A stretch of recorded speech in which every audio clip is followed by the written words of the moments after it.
Well, I was on the road with Joni Mitchell and Tom Scott and the LA Express. Tom Scott's a tenor player. And Tom had done a record with George and Robbie called Shankar Family and Friends for George's label. And Tom had just been called to, arrange songs for the session. He met George and Robbie Shankar at the studio, and they all kind of became friends. And about a year later, I think, when I was out with Joan, Tom was out with Joan, we were playing in London. And after the show, we're backstage, all just kind of hanging out backstage. And I remember very vividly just kind of turning around, and there's All Things Must Pass standing in front of me. Hair down to here, the plaid shirt, big boots, the whole thing. It's like, and I was just stunned. He had a big smile on his face. He goes, "Hello, Robben." I was like, "What do you say?" I was 22. And he's a Beatle. So he was very nice, and we all wound up going back to the hotel together and hanging out in Joan's suite. And George sat down and told me a story about the theft of his red Les Paul. He must have talked to me for 40 minutes. I just sat there. He just tells me the whole story of the Les Paul, getting it back and losing it again or something. You know that one that's in the Revolution video? Oh, yeah. That Les Paul. And then the next day we all went out to this Henley-on-Thames, which is it looks like a castle. It was a refectory.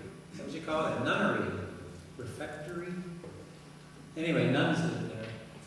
And there'd been some add-ons, but it was the All Things Must Pass grounds, There were underground caves. It was an astonishing place. And on the top floor, a studio. We arrived about 1. George got up about 4:30.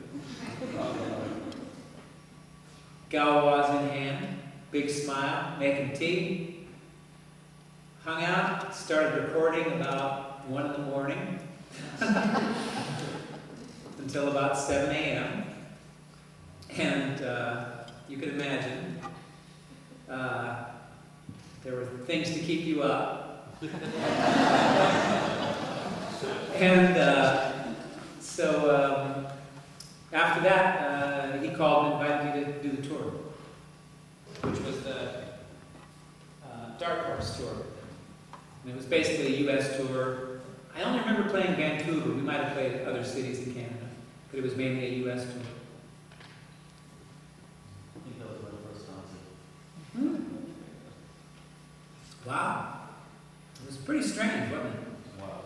Yeah. That's Square Garden. Yeah, okay, in New York. My wife rode over to the gig in John Lennon's limo on that one. She got to ride in the limo with him. I didn't even meet him.